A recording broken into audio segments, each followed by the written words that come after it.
Welcome back to DissedMedia, a startup story, the podcast where I take you along our journey of starting DissedMedia from the ground up. You get to hear all about our challenges and accomplishments as we either grow DissedMedia or go bust.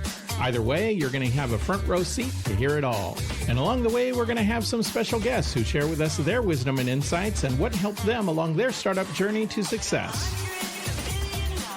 So get ready as we get into it and try to help those get better at what they do.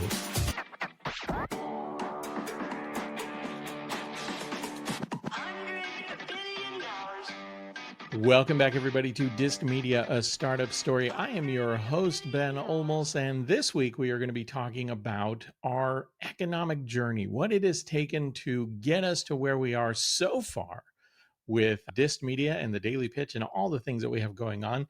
What have we invested, right? What does it cost us to this point? And it's a mix of both hard dollars and soft dollars, gray dollars, if you will, where a significant amount of sweat equity, and, I'm going to put a price on that equity, but also some real hard dollars as well. I know there are many people out there. We talked about it briefly last week about, a lot of people would like to start a business. And the reality is that, whenever you do something, whenever you're building something, trying to put something out, trying to create a product, a service, something that you think others will enjoy, there's a risk involved to it. And not everybody is always equipped or ready to take that risk. And not everybody feels comfortable with that risk. And we're going to talk a little bit about that today. But before we get into that, let's talk about some of the stories that we put out last week on the Daily Pitch. Some things that I would love for you guys to maybe check out. Go onto the website, take a click, and, throw some attention our way. So one of the first things we put out was about micro-influencers. And micro-influencers, last week we talked about Ryan Trahan, big influencer there, millions of views on his videos, raised over $11 million for St. Jude. His impact and where he is at currently is probably unimaginable for a lot of people, probably unimaginable for himself, actually. But with a lot of work, a lot of effort, dedication on trying to find the best way to grow your audience, he has gotten to where he is today. Below that level, right? So you have your influencers, your mid-level influencers, but then you have micro-influencers. And micro-influencers are those people who maybe have more of a niche targeted audience. They're not necessarily broadly out there in the media space currently, but they do have a following. It could be 1,000 people or more, it could be 10,000 followers. And believe me, some people might think, well, 10,000, 3,000, maybe those numbers aren't, too impressive to you. As somebody who diligently works at building an audience and trying to get attention from people, I can tell you, 1,000 followers, it's not easy, right? It's a slog. It takes a lot of work to get that done. However, there are some rewards to that, not just for the people who built that audience, but for people who maybe want to tap into that audience. Here at the Daily Pitch, one of the things that we are doing is we are cultivating an audience that really is focused around, right, our mantra, managers, leaders, and entrepreneurs. And that audience, we are creating content that really speaks to that audience. So if later on down the road, people want to say, hey, Daily Pitch, DissedMedia, Ben, I want to tap into those followers that you have, the 1,000 people that are hitting our website currently, and the smattering of followers that we have in other platforms. We want to tap into that. We want to expose what we have to that audience. And if you are a small business or a business that is looking to tap into a niche audience, micro influencers are definitely an audience to consider. Next, we had an article from our guest contributor, John Pabon.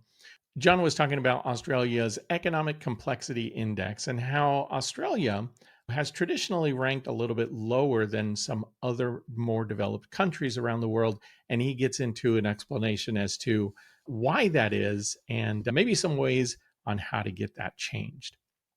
Following that, we had an article on voice search optimization. And this is something that I've actually been really kind of intrigued about for quite a while. Many people have an automated audio listening device in their close proximity. I'm not going to say the name. I happen to have one here in the studio with me as well. And if I mention their name, they may lighten up, and I certainly don't want to place an order or have it start playing something in the background. So I'm not going to say who it is or what it is. And I also don't want it to happen for you if you happen to be listening to this within earshot of a device like that. However, one of the things that businesses really need to think about is, how do you take advantage of people who are using voice search for your business? And in this article, we specifically give some examples around florists and how there's a really significant population of people who turn to these voice assisted devices asking for where the nearest florist is, or wanting to place an order and wanting to do that using their voice. And what they found, something we put in the article, is that there's a lot of people who are looking, not necessarily a lot of businesses that are showcasing that they have a presence, for that kind of search. So if you are a business, if you have products or services that you believe people could be looking for, similar to going online and Googling them, maybe some people are asking their audio listening devices whether or not you have information on those products. And it would be a good idea to maybe think about how you might rank in voice search to better serve those people who are using these devices and tools more and more. Lastly, we got into stress and burnout and employee assistance programs.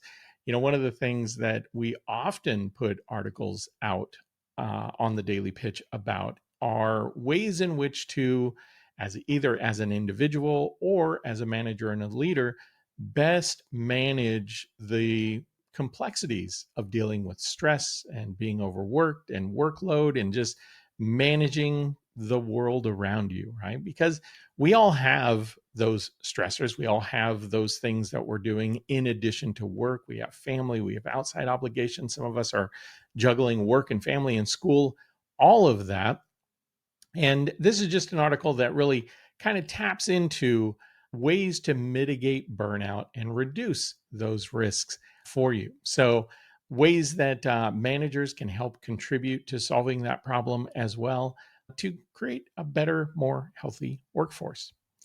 All right, so that's the article rundown for last week. And as we do, we're also going to get into our numbers. So last week, as I mentioned, we are creating a very concentrated social media effort.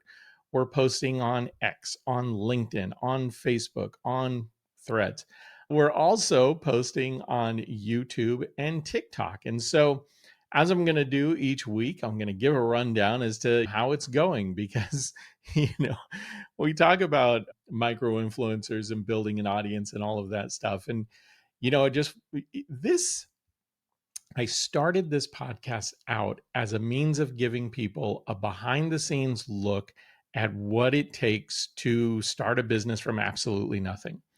And we are doing that still 2 years in. More to the point, though, our social media, while we have had some presence, has not been really focused, like a multimedia blast. Doing the podcast, so hitting people audio wise, doing TikTok and YouTube, hitting people with video. And by the way, also posting these videos on LinkedIn, on our Facebook, on Threads, like everywhere that we can, we're doing videos as well. Thank you guys for checking these out. And continuing to promote those things through posts, through articles, search engine optimization, all that stuff, right? And it's all easier said than done. And let me tell you something. I study this stuff. Like, I dig into it. I try and figure out the best. I am really becoming a student of this kind of data. So, foundation for getting into our numbers, let's talk about it. All right, Spotify put out a podcast last week. Guess what? Nobody cared. We had 2 listens last week of the podcast. It's okay. Not stopping me. It is what it is. We're going to put more out. Maybe it needs to be more interesting. Maybe it's boring. Maybe people don't like it. I don't know. We'll find out as people comment, as they share. We'll figure out what they like, what they enjoy, what they don't like. Doesn't matter. We're doing it again. We're going to do it again next week and for the next several as far as I can tell. So anyway, no growth really in Spotify. We did have 16 plays last week of the podcast. This is episode 22. So 16 plays. That is Spotify. Jumping into YouTube. All right. So for YouTube, 0 followers, 0 views. We posted 4 clips of the podcast as kind of short videos, and then 1 long video, this episode of the podcast in video form. And that did nothing. I will say, too, that we did post the video version on Spotify of the podcast as well. So if you are on Spotify, you can watch the video, see my smiling face as I'm talking to you. But really no traction at all on YouTube. That's okay. It's okay. We're going to celebrate when we get something. Next, TikTok. So TikTok is actually a little bit better. So of the 4 clips that I posted, we had 381 views. So that's good. And they were good views too. Like they didn't bail after 2 seconds. They actually hung around and listened to what I had to say. So that was kind of nice. But of those 381 views, we had 7 likes. We had 2 people who bookmarked what I had been talking about, and 1 comment from a gentleman who was promoting his business as I was talking about my dismal social media. And he said, "Hey, my company can help," which I'm sure they can. But going back to what I mentioned before, we're doing this bootstrapping. I'm not spending extra money on things like that. So I appreciate the offer, and I absolutely congratulate you for promoting your business, but just not at this time. Thank you very much. All right, moving on to Facebook. Facebook, we did 12 posts last week. Now, our Facebook page, we get really low impressions on that, right? 13 impressions. And again, with Facebook, they know it's a business. We don't have a huge following. It gets served up to the small smattering of followers that we do have. So, low impressions, only 2 engagements. So thank you for the 2 people who did engage with us on Facebook. For X, we also had 11 posts, no engagement. We got some views, but overall, not a whole lot of movement there. LinkedIn, again, this is another place where we do a little bit better. LinkedIn, we had 9 posts, 109 impressions across those posts.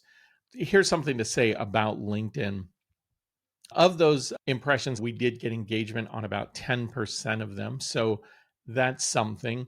I used to get much better numbers on LinkedIn. Something that I've noticed about LinkedIn, I was saturating my posts. I was doing about 3 posts a day for quite a while, a good 6 or 8 months. It was done most especially when we didn't really have any traction at all. And initially, I was getting a lot more engagement. But I think the algorithm kind of reversed on me. It decided that, hey, you're putting too much stuff out and it is not helping, right? So after doing a little bit of research and a little bit of digging, I did find that maybe we were saturating LinkedIn a little bit too much. I've throttled off to about 1 post a day. I am seeing more engagement per post, more views, I should say, per post, not necessarily engagement, but it is getting served up a little bit more. So we're going to try this for a little bit, see how it works. But yeah, LinkedIn still continues to be the audience where I tend to attract the most likes, comments, even shares at times. And then, of course, our website, I mentioned last week that I was a little bit concerned. So what I'm going to be doing each week is kind of a rolling 30-day snapshot of the website. And as I mentioned last week, I was expecting things to kind of trend down because we had some anomalous spikes on the website. And trend down they have. We are down to 873 visits for the month. And about half of those are, were engaged sessions, right? So people who kind of hung out for a little bit. So that's good. All right. So one of the things, switching gears now, we're going to get into the deep dive for the week. And this week's deep dive is going to be around what it has taken to bring DissedMedia to fruition. So when I first started this venture, I took $5,000 and said, all right, let's start here. And, quite honestly, I was hoping that we would have a little bit more revenue by now, but that's okay. The investment that has been made has been totally my money. I have not gone out and raised funds, even though I have thought about it a few times. because I think of the audience that we're building, the platform, the tools, and all of that stuff, know that there is value in there, and that with some added invested funds, we could probably ratchet up some of the things that I want to do and, kind of bring the revenue in a little sooner and faster. The biggest question, I think, is whether or not the infusion of funds and the investment in trying to market more of what we're doing, what the payoff of that would be. And because I'm not 100% sure, and I'm not even saying that I have to be 100%, I'm not even 50% sure right now what that math really looks like. For example, I've put in 5,000. If I were to say, hey, Mr. or Mrs. Investor, if you would like to also put up, $5,000 in this company that I've built, the question is, what would I do with that money? And would the things that I invest that money in, would it create the kind of return that I want? I don't think so yet. And because of that is why I am not going out trying to ask people to invest in something where I'm not really sure what the return is going to be quite yet. Now, I do know that there is going to be a return, and I am marching towards that, but it is not necessarily a fast march, right? So starting DissedMedia, started it with $5,000. Now, where has that money gone, and what does our runway look like? Well, most of what we invested in when we spun this up, starting the corporation, right, getting that filed and registered, website hosting had to, I was already doing some website hosting, but buying a bigger plan, if you will, I had to invest dollars in that. And the bigger plan was really to also increase the speed. One of the things that is important if you're going to be doing things like, AdSense, for example, is not only do you have to have some depth in your website, but you also have to have a responsive site, right? If you don't hit certain thresholds, AdSense doesn't really take you seriously. And so, especially when you're brand new and you don't have a lot of stuff. Once I was able to tweak the speed of the website, get faster response, do some things to make it better, all of a sudden, AdSense was like, okay, now you're good enough. So doing things like that. The other stuff that we put money into was, software. So, we are using, like many people do, we're using WordPress, but we have plugins that we have added to WordPress. So I use things like Elementor that helps the design and the make of the site a little bit easier. There's Yoast, which is a plugin that I use to help ensure that I'm doing SEO optimization the right way. That has been very helpful. I use tools like Descript. So I use Descript to edit all of the podcasts. Descript actually comes with SquadCast. And so I record in SquadCast, I edit in Descript. I also, before I actually do the edit in Descript, I kind of do the first pass in CapCut. And so it just I have Final Cut Pro 2, but I find that, at least for me, I can move a lot faster in CapCut than I can in Final Cut Pro. So I use that. So there's a little bit of money that we put into that as well. For social media management, I use a tool called SocialPilot, which has been really good in helping to organize posts. One of the things I do, I don't sit behind my computer all day posting things. What I do is I use SocialPilot. It's like Buffer or Hootsuite, where I can schedule a bunch of posts. I have a whole library of things. So if I ever start to run lean, I can go into the library and use the library to resurface content that I've put out there before. But SocialPilot, again, one of those really good tools that is helpful for what we're doing. And then, of course, just annual renewals and registrations and all of that stuff. So, the initial investment was quite a bit, chewed up a lot of that money. Now we're just pretty much renewing and keeping things going. The investment is a little bit lower. I've probably also thrown in a little bit more of my own funds. So it's probably in hard dollars, maybe like 5,500, maybe closer to 6 as opposed to 5. But at the end of the day, the things you'll invest in your hobbies, right? So now we kind of talk about time, and why I called this episode $20,000 Deep is because, if I think about my time, I put anywhere from 10 to sometimes if I'm working on something very technical with the site, could be 30, 40 hours, easily burn, 20, 30 hours on the weekend, if I've got something that I'm really, bugging me. As people know, I tend to be a little bit of a night owl. So probably from 8, 9 o'clock in the evening, I could go to like 2 in the morning sometimes working on stuff and piecing things together. And then just to get up and do it all over again in the morning. So the reality is that when I have the number of things that I do going on, carving out the time for this, and this, I've mentioned this in podcasts before, this has to kind of be the last thing, the last priority of my work, primarily because those other things that I do, they're the things that bring in the money, right? So you got to do those things first. But if you enjoy this kind of stuff, if you enjoy doing this kind of work, I don't think you really count the hours. If I had to, I would say that those hours are anywhere from 10 to 30 and have been known to maybe even go a little bit more than that.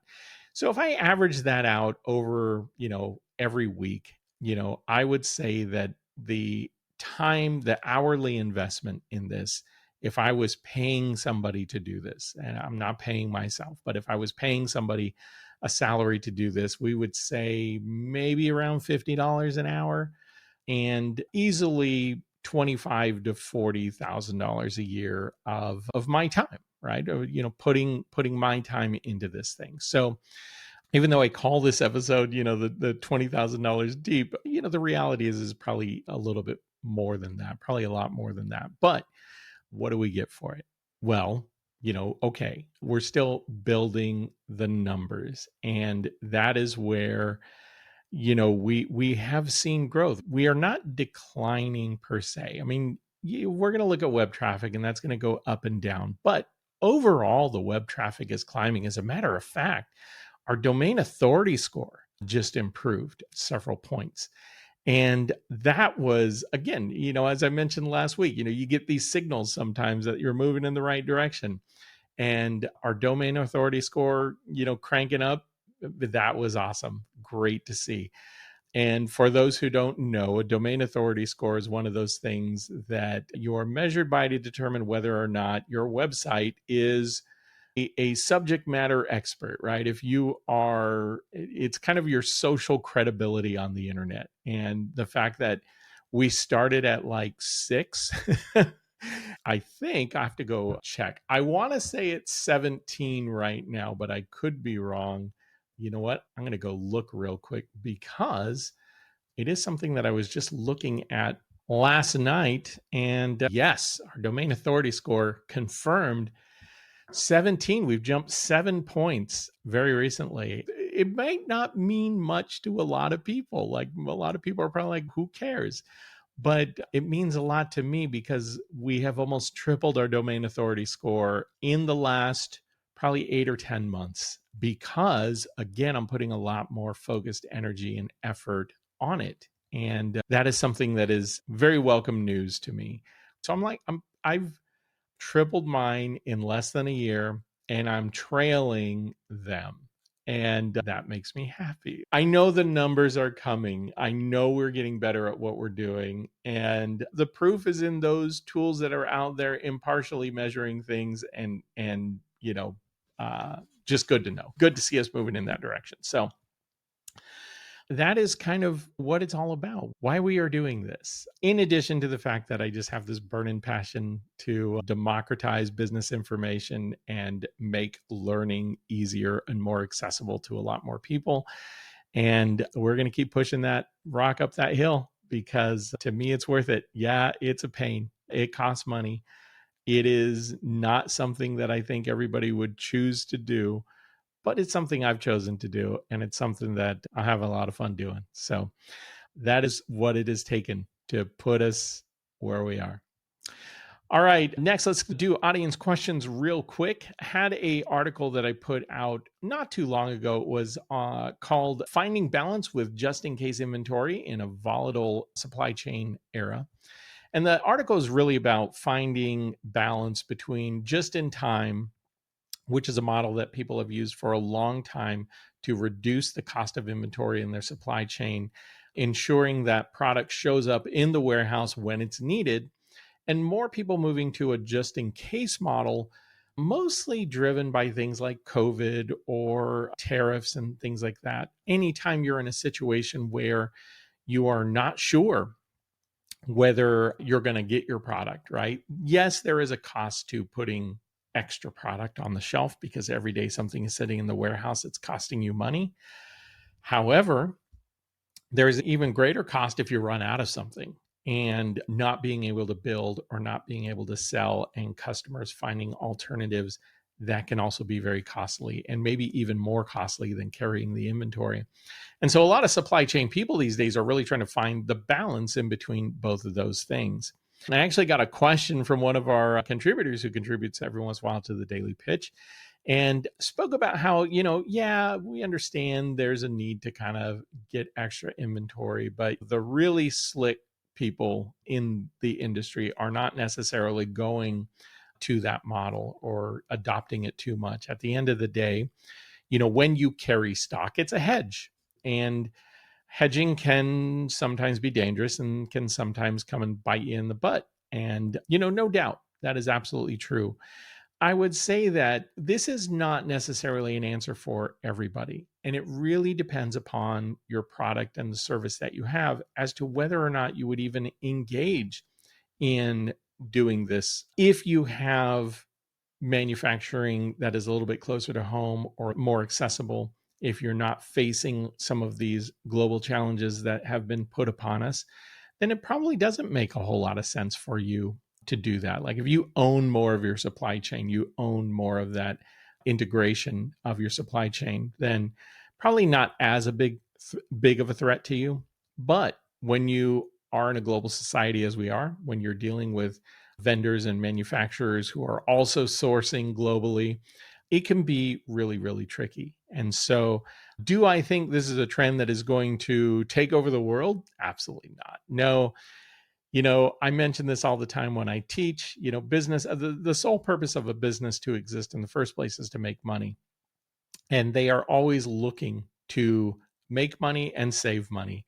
And they are not going to take on expenses that they don't need. And so even if they do bump up stock, they're looking for the quickest way to get back to normal, to get back to just-in-time delivery. So yes, I think Colin, who asked that question, I think he's right. But I also think that there's a time and a place where it makes sense to consider that. All right, folks. So that is DissedMedia Startup Story for this week. Next week, we are going to be getting into SEO and the reality check around SEO. I'm going to share with you guys some of my insights, some of the things that I've learned that have helped us go from, 100 visitors a month to nearly 1,000. And improve our domain authority score, by the way, too, from 6 to 17. So we are almost 3 times better in less than a year. So I'm very excited to see how we've done. And I'm also going to share with you guys a little bit of, the frustrations you have sometimes with Google and their algorithm that they use and just all of the, kind of the ins and outs of the things that I'm always looking at, right? The buttons and dials that I'm always fine tuning to improve things. So share a little bit of that with you guys next week, getting into SEO. For this week, I want to thank you all for checking us out. I appreciate you giving us a like, giving us a follow. If you're hearing this on whatever platform you're on, hit the like button, hit the subscribe button, throw me a bone. I would be very, very appreciative of that. And who knows, if you leave a comment, I very well may give you a shout out.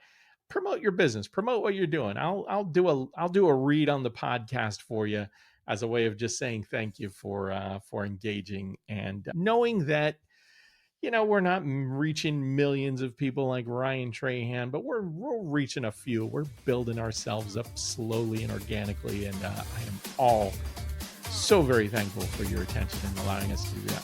All right, gang, you guys have a good one. I will see you next week. And that's it for now.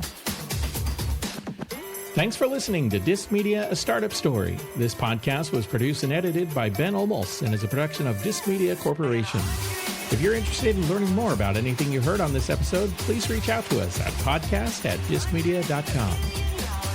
You can also get more information about this and other episodes or information about our guests by checking out dailypitch.news, our business and insights publication focused on helping managers, leaders, and entrepreneurs get better at what they do.